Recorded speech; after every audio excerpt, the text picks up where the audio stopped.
All right, hello, welcome. My name is Bree, if I haven't met you before. Hi. And today I have been asked to share with you guys in this second week of our long game series. Now, this whole idea of the long game, as you saw from our video, it's like the Olympics, right? You don't just wake up one day and decide, I will enter the Olympics today. You kind of need to train for it. And for a number of years, often people are selected as like children, even toddlers, to be trained for 15, 20, 30 years to reach maybe even more than one Olympics, maybe 2 or 3 or 4. It's a long game. And I think the same is with our faith. We're in it for the long haul, for the long game. Now, last week, Jordan spoke to us for our first week of the series, and he shared the first tool that helps us to sustain our faith for the long game, and that was self-discipline. And this week, I'm going to be sharing about our second tool, and that is teamwork. Now, teamwork is described as a visible illustration of people who are united with the same purpose, the same goal. A bunch of individuals working together for a shared win, a shared vision. And I mean, the Olympics, like sports in general, right, is the perfect example of this, of teamwork. Just like we heard in that video, it says, to be the greatest, you need team. There's no way you can succeed on your own. And I mean, that's so true, right? Even in an individual sport, there's a team behind that person. Multiple coaches. Often there's doctors or nutritionists. There's maybe people that handle the schedules and the media and the management. And there's also friends and family and fans that support and cheer you on. So today, to start with some teamwork, I thought I'd do something fun and something interactive. So I've got some friends, so I want to invite Ali up on stage with me. I've made my creative team come do more things. Perfect. So Ali, what we're going to have a look at today is you're going to put your stool down. I want you to sit on that stool, facing, that's it, side on, and you're going to lean back so that your body is like 90 degrees with your legs. Work those abs. Good. Okay, don't go too far. As you can see, she's even struggling to lean back. There's no way that if I took that stool out from underneath her, she couldn't hold herself at a beautiful 90-degree angle. I'm not that strong. No, I don't know if it's humanly possible. I don't know. But if we invite our team over here to come up, instead of waiting on the sidelines, if we bring them and we get our team involved, we are going to be able to see, hopefully, that with a team working together, we can kind of defy gravity. And when our stools, in this case, or maybe in life, when our world is taken out from underneath us, we can actually still remain standing when we have got a team to stand with us and to work together.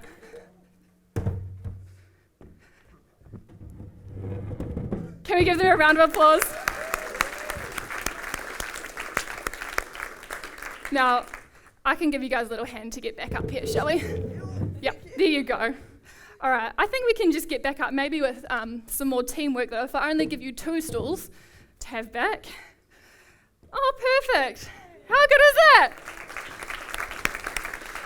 Awesome, thank you guys. We can leave a couple here. Thank you. Now, I don't know. I'm the kind of person, I need visual things to really relate to. So if that's the only thing you remember today, keep that in your head. All right, but to continue on with our talk, I mean, we're brought up, right, to know that it's good to work as a team. Teamwork's important. It's good for us, but how does that relate to our faith life? Now, to kind of start answering some of these questions, we're actually going to speak to a real-life athlete today. So I would like to invite Peter up on stage to join me. Welcome, have a seat. Welcome. I feel like an Olympic interviewer now. Oh, wow. This is great. All right, Peter, a lot of people here might not know who you are. So could you share with us a little bit about yourself, who you are, and maybe a little bit about your sport? Sweet. I'm Peter. I came from Africa when I was 10 with my family. grew up on the North Shore. I used to come to this church like back in the day when we used to meet at the primary school. Woo. Was it primary school? Yeah, primary school. Yeah, primary school. And I'm a sprinter, so 100 meters, and this year the plan is to do both the 100 and the 200. Wow. So, yeah. That's exciting. Yeah. Can I ask, what's your time on So the 100 meter sprint? 110.9. So Guys, it's pretty slow, honestly. No. No, it is slow. no. It is slow. I wrote down in my notes, I Googled earlier, do you guys want to know what the current world record is? 9:58. Yeah. And the current New Zealand record is 10:11. Yeah. So you're very close. Uh-uh. Or to me, that sounds close. I don't know about you guys, but I think that's amazing. Wow, I'm actually like, it's like I'm sitting in royalty right now. This is so exciting. Just clarify, it's 10:90, not 10:09. Yeah, still. I'm just saying. That's so fast. Amazing. All right, can you share with us, I know just this year actually, you have expanded your family. You had a daughter. Can you share with us a bit about maybe your wife and your daughter? Yeah. So I've got a daughter. I've got a wife. Yeah. So what happened there was, I blame COVID for the baby. Just saying. So last year we were supposed to go to Africa, and COVID happened. Then my wife looked at me saying, "Can't go to Africa. We're having a baby." Now I'm like, "Oh Jesus." But so a friend of ours told me, "Yo, don't worry. Like, it will take time. Like, don't worry." But he lied to me pretty quick. And I would not forget that day I came home from work and she goes to me, "I got news for you." I'm like, "What's up?"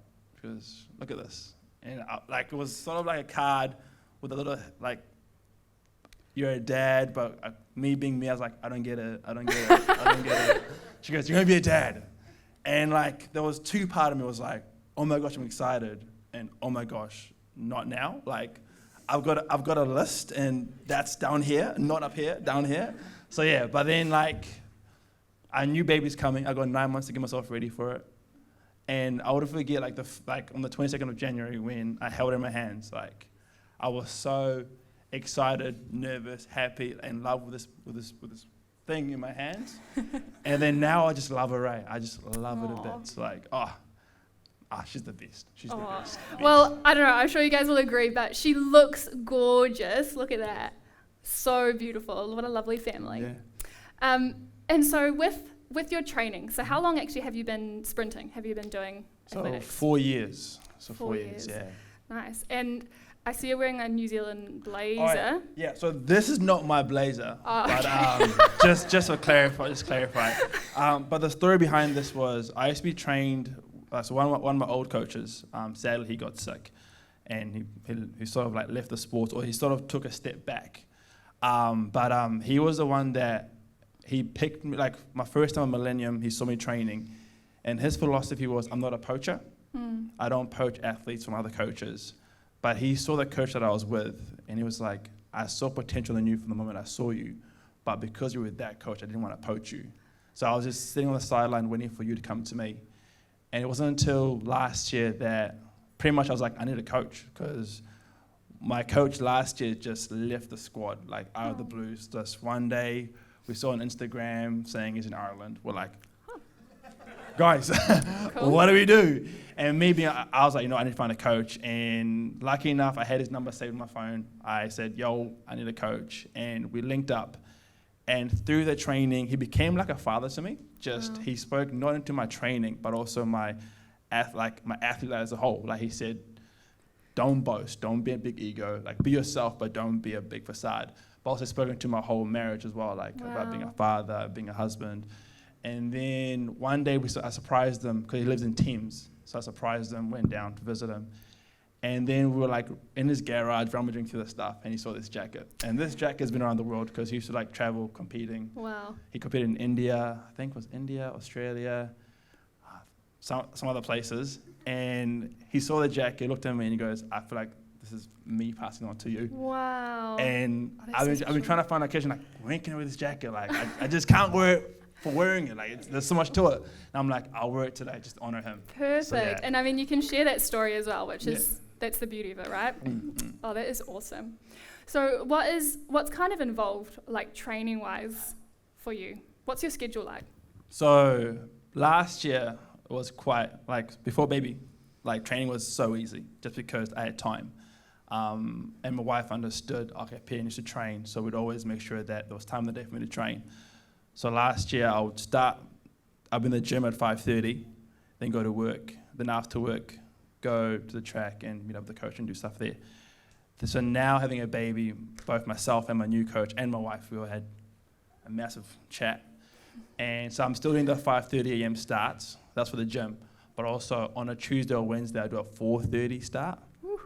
So yeah, and that's when I'm at the track, pitch black, there's no one there, raining or no rain, I'm running on the track. Yeah.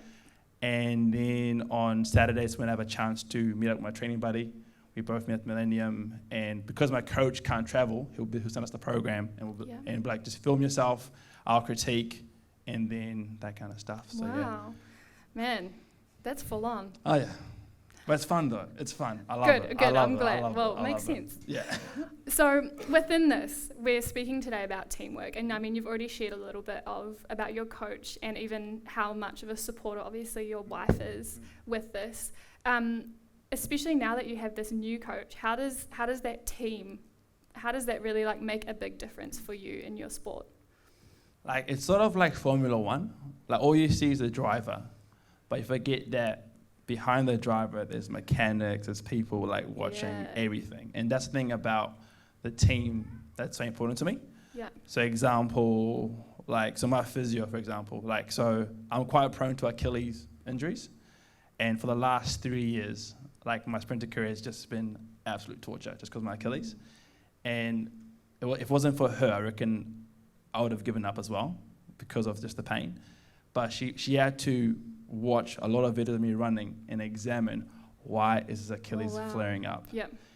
And then at the same time, my coach was like, why is your Achilles flaring up? Like, what is it? And so if it wasn't for them, I would probably be crippling or like limping everywhere I was going. And then they realized that I'm running like I'm a short person, but I'm actually tall. Yes, you are. But then also, so when it comes to sprinting, right, it's not really about who can, like, yes, it's who can get from A to B the fastest, but at the same time, it's using your body correctly.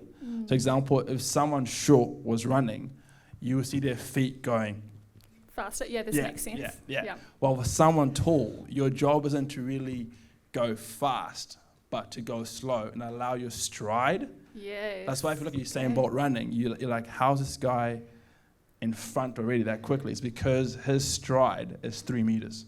So from one push, that's 3 meters in front already gone. Wow. And that's why people could not beat him. And being tall, my job is for the first 40 meters, be in line or be just behind, because you know that once I've reached that 40, I'm now getting to the top flight. My stride will just take me on. Yeah.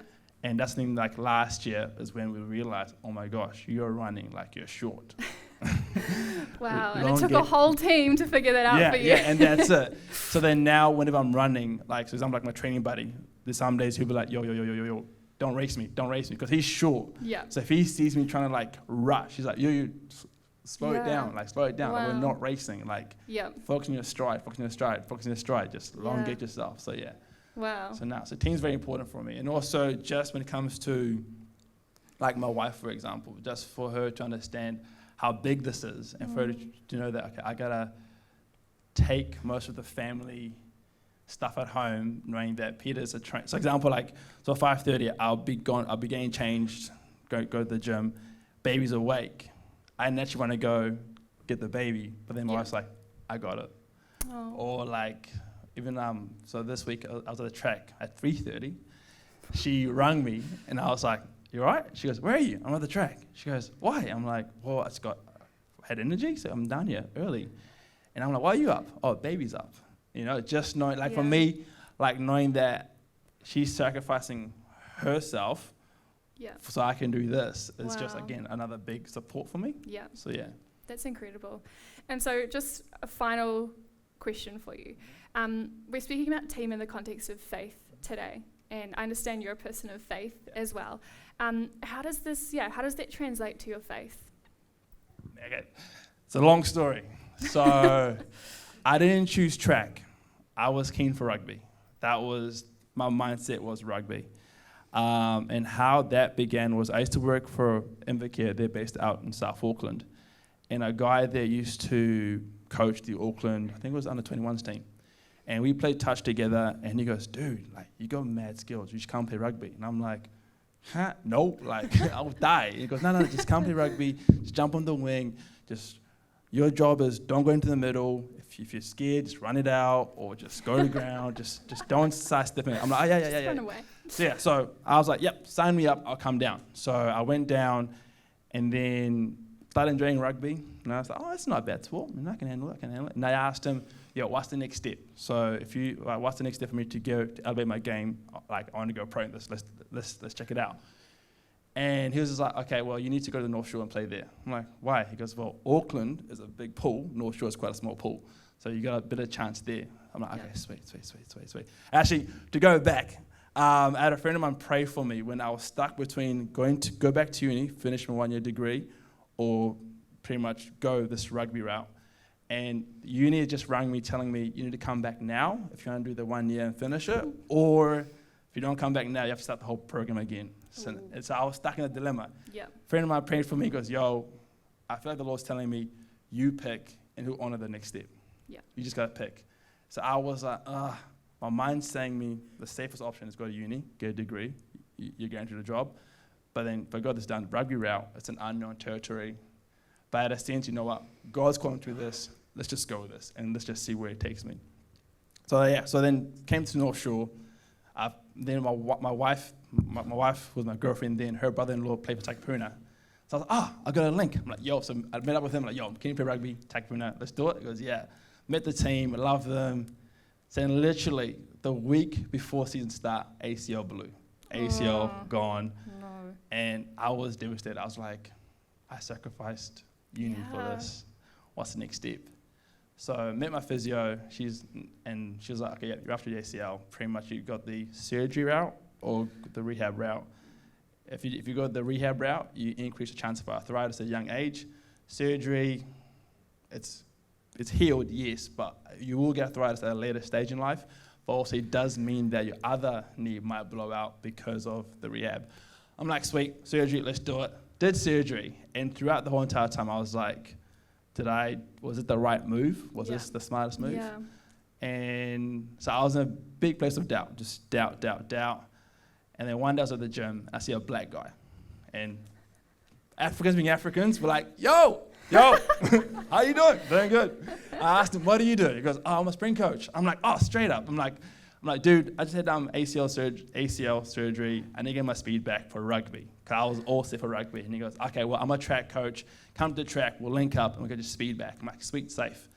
So I got the green light from the physio and the surgeon, get back into sports, and then met up with this coach, and I was like, let's do it. So we started. So my mindset was rugby. And then he told me, okay, I think you should change sports to be a sprinter. Like you look natural. Like I think this is you. So me being me, Googled sprinting salary. And not a lot of money. And I'm like, okay, no, I'm doing rugby, it's safer. And then he's like, no, honestly, just forget about the money, just do it. I'm like, nah, dude, like, if I want to do this sport, I need to get paid. And he goes, no, just do it. I'm like, okay, sweet, I'm like, whatever. So I'm like, Holly, I'm going to choose track, and let's see what happens. And that's when, in a sense, I had the most hardest testing moments in my faith, just because that word of that doubting of, did God really call me to this? Yeah. Did I hear God right at the start? And then that's when I felt like I was a baby, and my wife was the parent. So she was the one interceding for me. She was praying for me. She was saying I had a picture of you, A, B, C, D, and I feel like God talking to you right now. And that's when I realized, okay, right now my wife's feeding me my faith. I got to start feeding myself my faith. And that's when I started praying. That's when I started seeing God in this.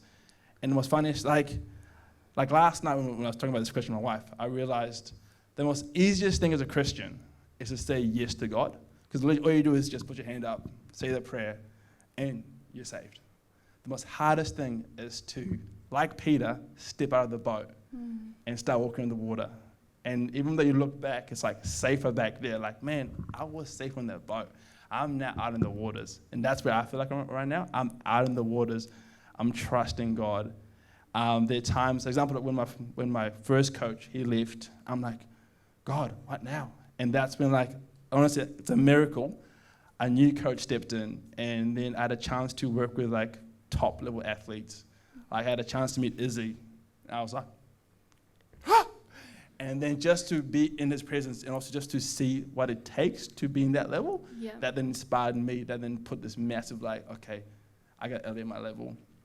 And then he left, and I was like, crap, God, like, what do I do now, God? I'm stuck. And so, like, this year, I would have given up sprinting as a whole because both my Achilles flared up, and I was in Auckland Champs finals. I'm like, I can barely run. How am I going to do this race? And I'm like, oh, well, just don't come last. That's all I had in my mind. Just don't come last, don't come last, just don't come last. Didn't come last. I'm like, praise Jesus. And that's when, like, God works in most mysterious ways. So I had a text from my wife saying, hey, can you go help this lady move? I'm like, yeah, I'll go help her move. And then a guy called John Bundy, who's like a mentor of mine now, he was there. And we helped this lady move, and me and him sat down. We started talking about life and where I'm at. And then he started praying for me. And then he told me one thing that I hold on to, like this is like my rock. Like he said, I believe you're called to run. Wow. And I was like, what? Because as we're praying right now, I feel like God's telling me you're called to run. And you can't let your Achilles be the stumbling block. Like, you're called for this moment. And then after that prayer moment, he's been like my go-to guy. Any doubt, any worries, any fears, I'm like, John, help. And he'll be like, okay, let's sit down and pray. Wow. You know, he's not like, for him, it's like, you focus the 10%. That's all you have to do, just 10%. If it's just training, then train. Let God do the 90. Yeah. Like, for example, like our goal was for the Olympics this year. And when the Achilles happened, I was like, okay, missed that one completely. And then John goes, yo, 10%. And that's when, like, God has opened doors that I'm blown away. Like, I'm blown away. The fact where, like, last year, someone messaged me by text, hey, we want to sponsor you. I'm like, whoa. Hey, I thought it was a joke, but then we met up. And then they were like, no, we want to sponsor you. My physio also said, hey, I want to sponsor you. Like, just all these people happening. And to me, I 100% believe it's through God, not through me. Yeah. Like, all I'm doing is focusing on my 10%, which is just the training part. He does the whole 90. That is amazing. Do you guys think that's an inspiring story? Yes. So cool. Well, thank you so much for sharing today, Peter. And I know you're going to be sticking around for the next program. So if you guys want to chat to him between the programs, like, come meet this guy. He's and baby's back there. If you want to see the baby. Baby's here. Yes. All right. Well, thank you so much. We hope that in 2024, we might see you on TV at the Olympics. I think that would be super exciting. And you would have this whole community cheering you on, hey? Thank you. All right. Can we give Peter a round of applause?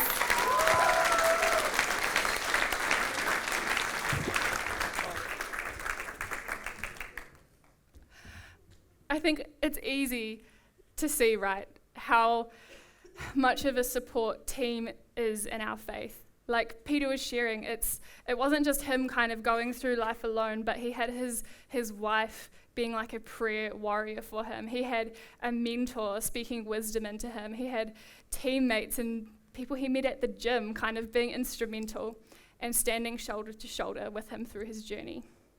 And it's the same for us, both in this wider church context as well as in our personal faith. We need each other. We need team.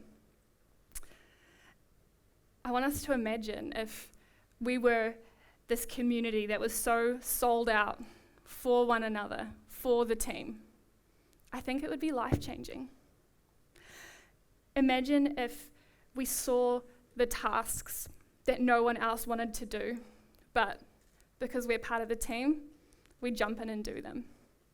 Imagine if we saw the people that no one really wants to see, but because we're part of this team, we walk up and we stand beside them and we bring them into our community. Imagine if everyone's relationship with Jesus was thriving in such a way that God's mission and vision was being lived out to the fullest, just this practical and tangible love for one another and for this community. We were never meant to go through this life alone, right?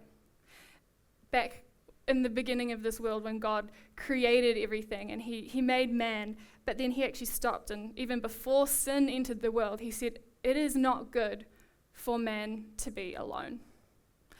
And he created woman to be that helper and that companion, to be the first team, Adam and Eve and God. And in this complicated and messy and busy and dark and sin-filled world, how much more do we need team? How much more do we need each other?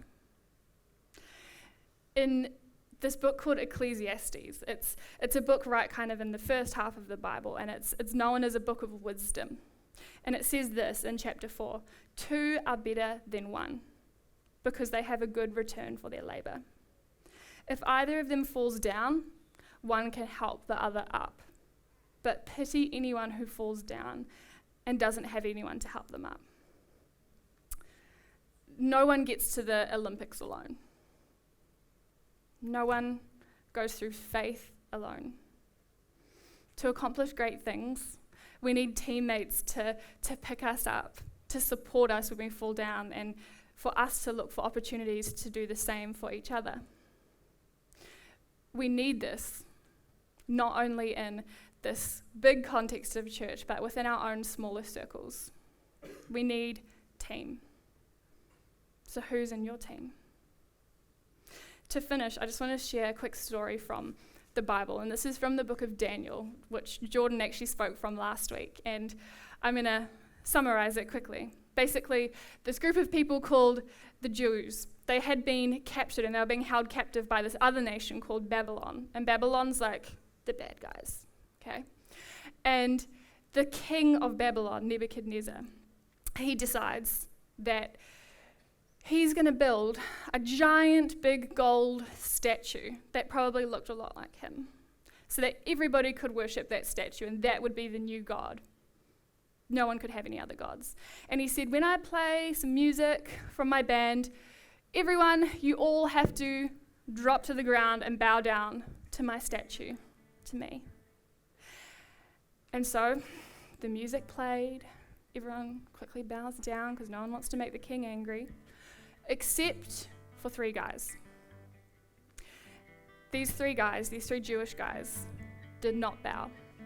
They believed that their God was the one true God and they would not worship another God.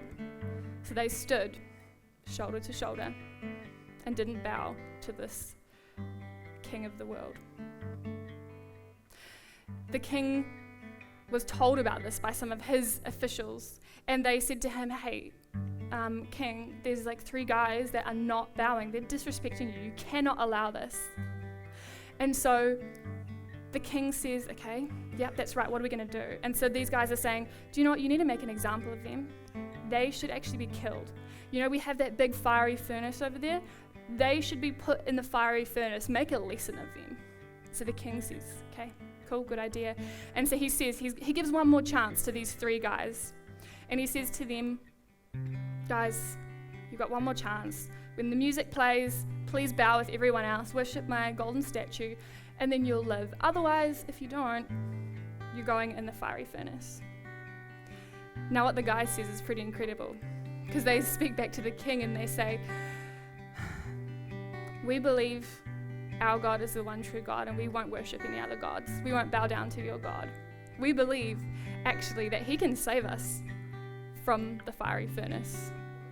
But even if he doesn't, we still won't bow. This makes the king ridiculously angry, and he orders the furnace fired up 7 times hotter than normal. He binds their hands and their feet with ropes, and they're dragged by the guards over to the furnace. And it actually says in the Bible that the guards themselves were burnt on the way to throw them in, because that's how hot it was. And so these 3 men are thrown into the fiery furnace. And what happens next is a miracle. It says this: suddenly King Nebuchadnezzar jumped up in alarm and said, didn't we throw 3 men bound hand and foot into the fire? Oh, that's right, O king, they say. But look, he said, I see 4 men walking freely in the fire, completely unharmed, and the 4th looks like a son of the gods. God was in that fire with the 3 men. The king calls out and says, okay guys, come back out. Like, these guys are still alive and they've been roaming around in the fire. And they come out and everyone starts inspecting them and they see the ropes have been burnt off, but their hair, their clothes, nothing is singed. They don't smell like smoke. And the king says to them, now I know. Actually, your God is for real. This is the true God. He has saved his servants. He sent his angel to be in the fire with his 3 men. And it goes on in the story, and basically this king makes a decree that, hey, actually, look, now no one can kind of say anything bad about these guys' God. Like, this is the legit God. It's a pretty incredible story, right? There's so many points and so much wisdom that we could draw from this, but what I want to focus on is this team. These 3 men that could stand together, shoulder to shoulder, even when the world around them gave in to the pressure, went a different direction, said give up on your faith, because they had one another to stand with, they were able to stand strong. And then when it came down to it, in the fire, in the darkest, hardest time of their life, in the middle of their battle, they weren't alone. God was with them in the fire, in the same way that he is with us in our fires. So how do we be this team? How do we be this incredible team? How do we be a part of a team? How do we keep God on our team? I've got 3 challenges or 3 steps for us. Write these down, memorize them, whatever you need to do. But firstly, I want to encourage us to show up, and to show up consistently. Just like an athlete is never going to make it to the Olympics if they skip out on their training or they don't show up to a competition, the same with us in our faith. If we're not showing up to meet with God, we can't grow. If we're not showing up to meet here together as a team, as a unified and collective group of people, we can't be the hands and feet of Jesus like we are called to be. Everyone needs encouragement and wants to feel a part of something greater than themselves. And so meeting together is important, because by investing this time together, building relationships, building trust, that's how we create a positive and caring and cohesive culture. It is how we truly change one another's lives. Number 2, to be a team, we need to think like an owner, think like a contributor. Rather than thinking, hey, what can I get from this team? No, what can I give to this team? How can I be an owner in this situation? How can I be an owner in my daily faith journey? I saw this demonstrated so incredibly on the TV, actually, in the Olympics this week. I don't know if you guys have heard of someone called Simone Biles. She is an Olympic gymnast. Anyone heard of her? Yeah. She's literally been labeled the greatest in the world. She does tricks, I don't know what you call them, stunts, whatever she does. She does things that nobody else has even attempted before. And the US went into their Olympic finals thinking, hey, we've got this in the bag. We've got Simone on our team. And so she gets ready to do her final vault pass, which was a move that actually was a new one. Like, I don't know whether she created it, but it was something incredibly difficult, incredibly dangerous. Some officials had seen it in the warm-up and they knew, man, she's got this. But as she ran, did her vault, sprung and flipped and landed, everyone was questioning, because she didn't do the fancy, big, dangerous flip. She did a simple, easy one. She did it perfectly. But it wasn't worth many points. It wasn't impressive. And after this, she grabs her bag and she walks out of the Olympic stadium. She leaves the competition. And the whole world, the officials, the judges, her teammates, everyone is in shock. They're like, what is happening? And they hear a few minutes later that she's withdrawing. She's pulled herself out of the Olympic finals. And she listed kind of mental health reasons and just this overwhelming pressure as the reason. And everyone doesn't know what to do. Now random other teammates have to step in and compete to finish the competition. But this is the part I love, is that in this time, which is her lowest, her most vulnerable, probably her most embarrassing part of her career, she actually comes back into the stadium a few minutes later.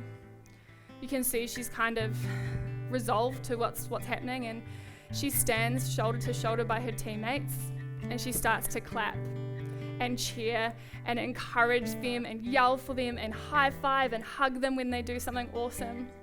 And she spends the whole rest of the Olympic final cheering from the sidelines. And not only cheering, but serving. She runs and she grabs the jackets or the water for her teammates. As one of the teammates goes to do beam and there's no chalk, she runs across the whole stadium to grab the bucket of chalk and to bring and hold for her teammate to help them prepare to compete.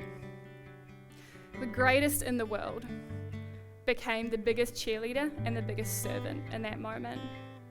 And I think there's no greater picture of how to be an owner and a contributor than what Simone showed us this week.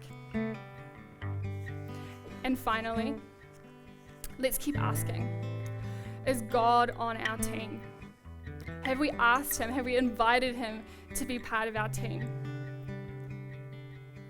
If we're hustling and training and pushing through this life and, maybe we are serving or helping others, but if it's not done with God, what does that even mean?